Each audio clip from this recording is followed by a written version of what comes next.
السلام علیکم ناظرین، دنیا نیوز پر آپ دیکھ رہے ہیں پروگرام نقطہ نظر۔ میں ہوں آپ کا میزبان محمد اجمل جامی، میرے ساتھ تشریف رکھتے ہیں مجیب الرحمان شامی صاحب۔ سب سے پہلے آپ دیکھیں گے آج کے موضوعات۔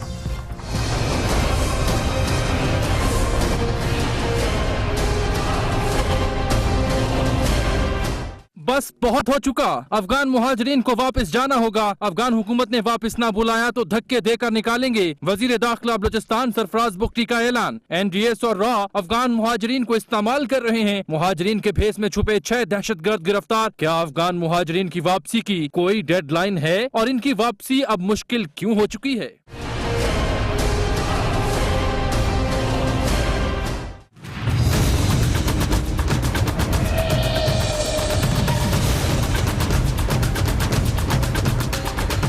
پیناما لیکس کی تحقیقات کے لیے ٹی یو آرز کی تیاری، حکومت اور اپوزیشن میں 4 نکاتی ابتدائی پر اتفاق۔ حکومت 7 میں رکن سے دستبردار، اپوزیشن کی ٹی یو آر سے وزیر اعظم کا نام نکالنے کی پیشکش۔ 15 میں سے 2 ٹی یو آر واپس لے لیے، اسحاق ڈار کا دعویٰ ہمارا ذہن کھلا ہے، ادھر فراخ دلی نظر نہیں آتی، اعتزاز احسن کا طنز۔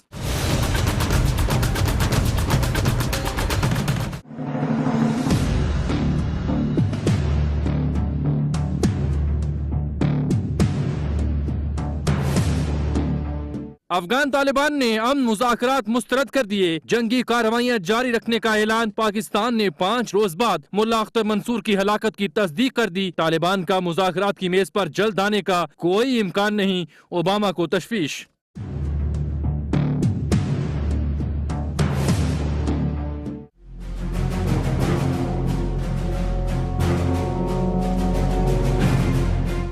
اسلامی نظریاتی کونسل کا متبادل نسواں حقوق کے مسودے پر غور۔ خاتون نرس مردوں کی تیمارداری نہیں کر سکتی، غیر محرموں کے ساتھ آزادانہ میل جول اور پرائمری کے بعد مخلوط تعلیم پر پابندی ہوگی۔ تادیب کے لیے شوہر عورت پر ہلکا تشدد کر سکے گا، لیکن سوال یہ ہے کہ ہلکا تشدد یا بھاری فیصلہ کون کرے گا؟ تو شامی صاحب کو لاہور اسٹوڈیو میں آپ کو خوش آمدید کہتے ہیں۔ کراچی تھے آپ تو اس پر بھی بات کرتے ہیں، لیکن اس سے پہلے آرمی چیف نے یہ جو سدرن کمانڈ کا دورہ کیا ہے کوئٹہ میں، وہاں پر بریفنگ بھی دی گئی ہے، انہوں نے انٹیلیجنس اداروں کو جو خراج تحسین پیش کیا، اس پر میں چاہوں گا ہم بات کریں۔ جس طرح انہوں نے کہا کہ ہم جتنے بھی شرپسند عناصر انہیں ملک سے باہر نکال پھینکیں گے۔ دیکھیے، جو ہمارے سیکورٹی ادارے ہیں ان کی پرفارمنس تو بہت بہتر ہوئی ہے، اور بھارتی نیٹ ورک بھی جو ہے بے نقاب ہوا ہے، اور دوسری جو کارروائیاں ہو رہی ہیں پاکستان کی سرزمین پر ان پر بھی نظر رکھی جا رہی ہے، اور لوگ پکڑے جا رہے ہیں، اسلحہ برآمد ہو رہا ہے۔ تو اس لحاظ سے تو ان کو مبارکباد دینی چاہیے کہ ہمارے کم وسائل ہونے کے باوجود اور افرادی قوت بھی ہماری ظاہر ہے کہ تمام ہمارے دشمن اگر یکجا ہو جائیں تو ان کے مقابلے میں تو نہیں ہے، جو ہماری سرحدوں کے ہر طرف موجود ہیں۔ تو بہرحال اس پر ان کی جو لگن ہے، محنت ہے، وہ قابو پا رہی ہے، اور وہ بڑی سرتوڑ کوشش کر رہے ہیں وطن عزیز میں امن و امان قائم کرنے کی۔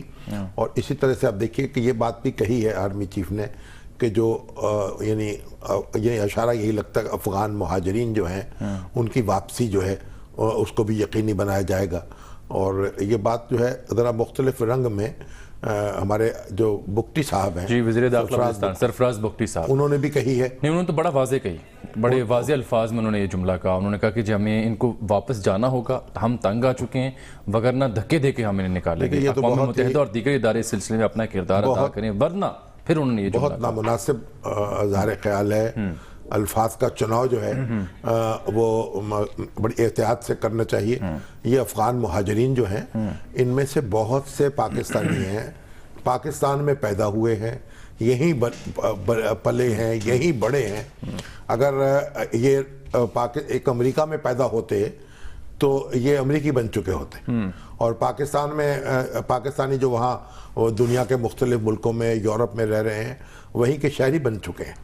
تو یہ جو افغان، یہ درست بات ہے کہ افغان مہاجرین کا سٹے یہاں عارضی ہے، کوئی ہم نے ان کو جو نیشنلٹی جو ہے ان کا کوئی حق نہیں ہے، اور ان کو بہرحال اپنے ملک واپس جانا ہے۔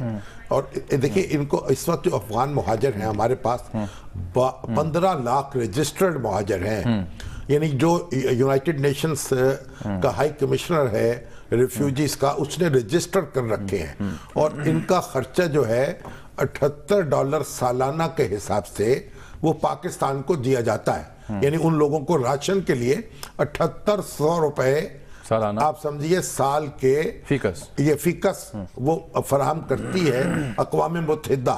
اب اس سے آپ اندازہ لگا لیں کہ وہ کیا کھاتے ہوں گے اور کیا پیتے ہوں گے۔ پھر پاکستان خود بھی ان کی امداد کرتا ہے۔ تو اس وقت 15 لاکھ تو رجسٹرڈ ہیں اور اندازہ یہ ہے کہ 10-12 لاکھ ان رجسٹرڈ ہے، یعنی کوئی 30 لاکھ کے قریب 27 لاکھ کے قریب کہتے ہیں کہیں جا سکتے غیر رجسٹرڈ۔ اچھا اب یہ ہے کہ افغانستان سے پاکستان میں لوگ تو صدیوں میں آتے رہے ہندوستان میں جب بر صغیر تھا اور یہاں سیٹل بھی ہوتے رہے ہیں، اور آپ دیکھیے کہ جو افغانستان کی جو بعض حکومتیں ہیں ان کا جو حدود ہے ان کی اور ان کی جو ریٹ ہے وہ بہاولپور کی ریاست تک ملتان تک رہی ہے۔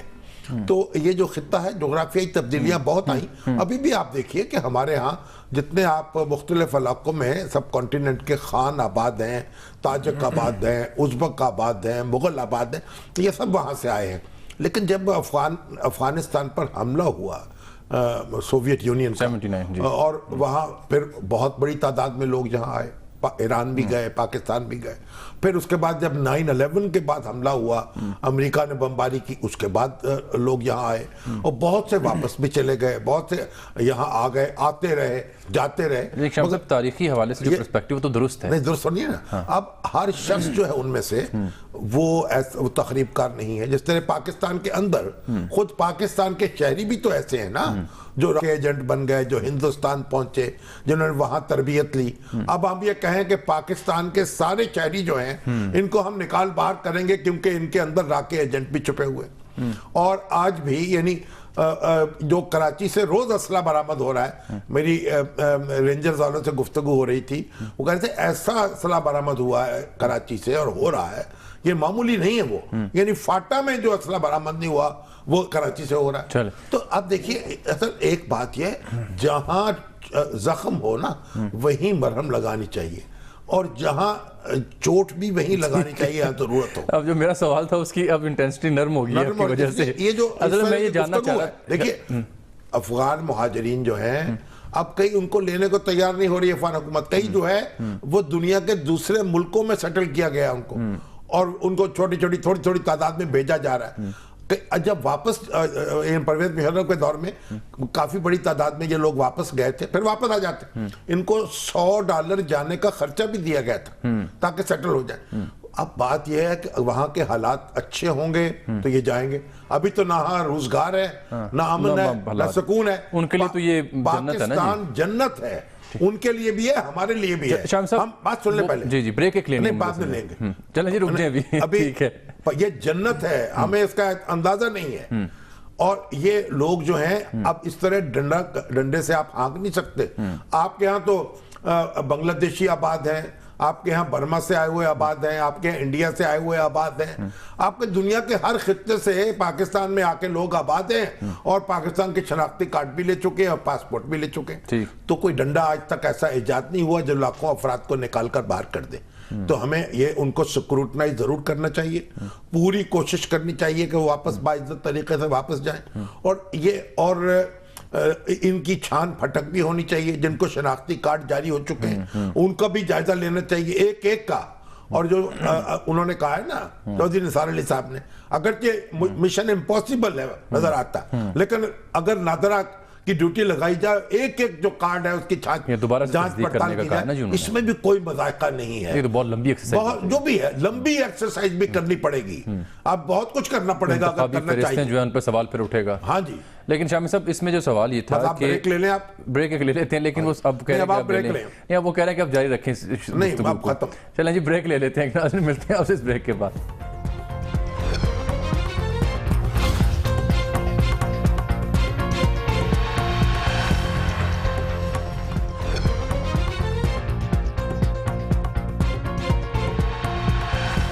ویلکم بیک ناظرین، شاہم صاحب سرفراز بگٹی صاحب کا آپ ذکر کر رہے تھے، تو 6 دہشت گرد ہیں جو افغان مہاجرین کے بھیس میں گرفتار ہوئے، ان کے اعترافی بیانات بھی آج منظر عام پر لائے گئے ہیں، اور سرفراز بگٹی صاحب نے وہ پریس کانفرنس کی تھی، وہ ٹیلی فون لائن پر ہمارے ساتھ موجود ہیں، صوبائی وزیر داخلہ بلوچستان کے۔ السلام علیکم بگٹی صاحب۔ وعلیکم السلام جناب۔ بگٹی صاحب یہ بتائیے کہ آپ نے کہا ہے کہ ہم ان کو دھکے دے کے باہر نکال دیں گے، یہ کون سا دھکا آپ نے ایجاد کر لیا ہے جو لاکھوں لوگوں کا باہر نکال دیں گے یہاں سے؟ شامی صاحب میں سمجھتا ہوں کہ واقعی آپ کی بات درست ہے کہ یہ الفاظ کا چناؤ مناسب نہیں تھا. میں جذباتی تھا اور جذباتی ہونے کے پیچھے میری وہ لاشیں ہیں جو میں روزانہ یہاں معصوم لوگوں کی اٹھا رہا ہوں. معصوم ہم اپنے لوگوں کی لاشیں اٹھا رہے ہیں, ہم اپنے security forces F C police کی لاشیں اٹھا رہا ہوں. اور ساتھ ساتھ دیکھیں جو افغان انٹیلیجنس ہے, جو NDS ہے, وہ ایک انسٹیٹیوٹ ہے افغانستان کی حکومت کا, اور وہ یہاں پر ان مہاجرین کو استعمال کر رہی ہے اسٹیٹ آف پاکستان کے خلاف. آپ کتنی میرا جذباتی ہونا ٹھیک ہے, کتنی وارداتیں جو ہیں بے نقاب ہوئی ہیں, کتنے لوگ پکڑے گئے ہیں ابھی تک؟ دیکھیں ابھی تک ان سے ریلیٹڈ ہم لوگ, ابھی تو یہ ایک نیٹ ورک پکڑا گیا ہے, یہ 2 نیٹ تھے, ایک ٹارگیٹ لنک کرتا تھا اور ایک جو ہے وہ بم دھماکے کرتے تھے. اس سے پہلے بھی ہم نے بہت سارے لوگ پکڑے ہیں. اب یہ وہ لوگ ہیں جو ایکٹیولی NDS کے لیے کام کر رہے ہیں. بہت سارے ایسے ہیں جو ان کے فیسیلیٹیٹرز ہیں, بہت سارے ایسے ہیں جن پہ ہم ابھی کام کر رہے ہیں, ہماری انویسٹیگیشن چل رہی ہے, تو فگرز دینا ابھی اس وقت مناسب نہیں ہے. مگر یہ آپ عام طور پہ دیکھا گیا ہے جو گرجتے ہیں وہ برستے نہیں, تو آپ اقدامات بتائیے جو آپ کے سامنے ہیں, جو آپ کر گزریں گے. اقدامات تو ہمارے لا اینڈ آرڈر کے حوالے سے آپ کے سامنے ہیں کہ ہم نے کرائم ریٹ کو بڑا کم کیا. نہیں, وہ ان مہاجرین کے بارے میں, ان کو کیسے آپ بھیجیں گے واپس؟ دیکھیے یہ تو UNHCR, افغان گورنمنٹ اور پاکستان کی فیڈرل گورنمنٹ کا کام ہے. ہم ان سے بار بار ریکویسٹ کر رہے ہیں, اور ان میں سے کئی تو پاکستانی شہری بن چکے ہیں, پاسپورٹ ہے ان کے پاس, ان کے پاس شناختی کارڈ ہے, لیکن وہ شناختی کارڈ 10,000 روپے فی کس میں مل گیا ان کو, آج انہوں نے اعتراف کیا ہے. اگر مجھے اجازت دیں گے تو میں ان تمام چیزوں پہ بول لیتا ہوں, اگر مجھے کمپلیٹ کرنے دیں گے. شاہ صاحب آپ تو بزرگ ہیں, آج فرمائیں جناب. یہ گزارش یہ ہے کہ یہی تو میرا پوائنٹ آف ویو ہے کہ ہمارے بارڈرز جو ہیں وہ ان کی مینجمنٹ نہیں ہو رہی ہے. وہ لوگ اندر آتے ہیں اور ہیومینٹیرین گراؤنڈز پہ آتے ہیں. ایک فیملی, ابھی ہم نے ایک افغان آرمی, نیشنل آرمی کا ایک آفیسر پکڑا ہے جس کی فیملی کچھ لاکھ میں, اور یہ بات درست ہے کہ نادرا نے, ہمارے سسٹم کا فیلئر ہے کہ نادرا نے ان کے شناختی کارڈ پیسے لے کے بنائے ہیں. ہم ان لوگوں کے پیچھے فیڈرل گورنمنٹ بہت زبردست کام کر رہی ہے. اسپیشلی میں چودھری نثار علی خان صاحب کا جو ایک ویژن ہے, میں ان کو بڑا اپریشیٹ کرتا ہوں, اور گورنمنٹ حکومت بلوچستان ان کی ان کاوشوں کے ساتھ کھڑی ہے کہ جو لوگ کالی بھیڑیں ہمارے اندر موجود ہیں ہم ان کو آئیڈینٹیفائی کریں, ان کو سزائیں دیں. اور جو ہو رہا ہے پہلی دفعہ ہو رہا ہے, اس گورنمنٹ میں یہ نہیں ہو رہا تھا. بالکل ٹھیک. بکری صاحب بہت شکریہ, آپ نے وقت دیا ہمیں پروگرام کے لیے. شامی صاحب یہی میرا سوال تھا آپ سے جڑا کہ وہ جو پرسپیکٹیو آپ بیان کے بالکل درست اپنی جگہ, لیکن جب وہی ہمارے مہمان یا مہاجرین ہمارے لیے خطرے کا باعث بن جائے تو پھر ہمیں تو کچھ کرنا ہوگا. کرنا ہے نا, ریاست پاکستان کی جو ہے اس کو کمرے ہمت کسنی پڑے گی. تو کوئی ڈیڈ لائن بڑھ کے بہت مارتے ہیں. ان کی واپسی کی ڈیڈ لائن نہیں تھی؟ نہیں, ڈیڈ لائن تو تھی بھائی. آپ لاکھوں افراد کو کس طریقے سے دیکھیں گے, ان کو سکین کیسے کریں گے؟ یہ ہمارے ادارے جو ہیں وہ ہم 4 دن شوکا چاکی کرتے ہیں پر سو جاتے ہیں. المیہ تو یہ ہے, اگر ہر ادارہ اپنا کام کر رہا ہو تو پھر کیسے یہ لوگ آئیں گے اس طریقے سے, اور کیسے ان کے اندر سے دہشت گرد آ جائیں گے؟ کیونکہ ان کا بھی تو ایک اپنا چیک ہوتا ہے نا. ان کی میجورٹی جو ہے وہ پاکستان کے بارے میں اچھے خیالات رکھتی ہے, ان کا اپنا بھی ایک سوشل چیک ہوتا ہے. ان لوگوں کی نشاندہی ہو سکتی ہے اگر ہم ارادہ کر لیں ان کو پکڑنے. یہ جو اب صورتحال بن رہی ہے, جیسے کہ ہم مہاجرین کو باہر نکالنے کی بات بھی کر رہے ہیں, اس میں جو پاکستان افغانستان کے تعلقات ہیں وہ بھی خراب ہو گئے. نہیں, ان کے اس تعلقات کی آپ فکر نہ کریں. آپ یہ دیکھیں کہ یہ لوگ جو ہیں ان کے ساتھ آپ کے تعلقات بہتر رہنے چاہیے. بالکل ٹھیک, کیونکہ یہ آخر ہمارے اندر رہے ہیں. وہ کہتے ہیں نا پنجابی کا محاورہ ہے کہ نانی نے قسم کیا برا کیا اور کر کے چھوڑ دیا تو برا کیا. تو اب یہ ہے کہ آپ یعنی 100 جوتے بھی کھائیں 100 پیاز بھی. ٹھیک ہے, یہ بات نہیں ہونی چاہیے. ٹھیک ہے. شاہین صاحب, ایک تو آپ کراچی میں تھے, وہ جاننا چاہیں گے خیریت سے آپ وہاں گئے اور پھر وہاں پر کیا صورتحال رہی, آپ نے امن و امان کی صورتحال کیسے دیکھی؟ کراچی میں تو council of Pakistan news paper editors کا سالانہ اجلاس تھا. اب کیونکہ 2-2.5 سال سے اس کا صدر چلا آ رہا تھا, اور اب ہمارے ہاں ہماری ایک ٹرم ہوتی ہے 1 سال کی, تو اب 2 ٹرم سے زیادہ کوئی شخص کنٹینیو نہیں کر سکتا, اسے چھوڑنا ہوتا ہے. تو پھر نیا دستور بھی ہمارا بنا, وہ بھی منظور ہوا, اور نئے عہدیدار بھی چننے تھے. تو ہمارے ضیاء شاہد صاحب جو خبریں کے چیف ایڈیٹر ہیں, ان کو ہم نے صدر منتخب کر لیا. اور ہاں جی, اور جنگ گروپ کے جو شاہین قریشی صاحب ہیں وہ سینئر نائب صدر ہوئے, اور ہمارے جو ضیاء الحق ہیں ایکسپریس کے گروپ کے, وہ سیکرٹری جنرل ہوئے, اور جو خیبر پختونخوا سے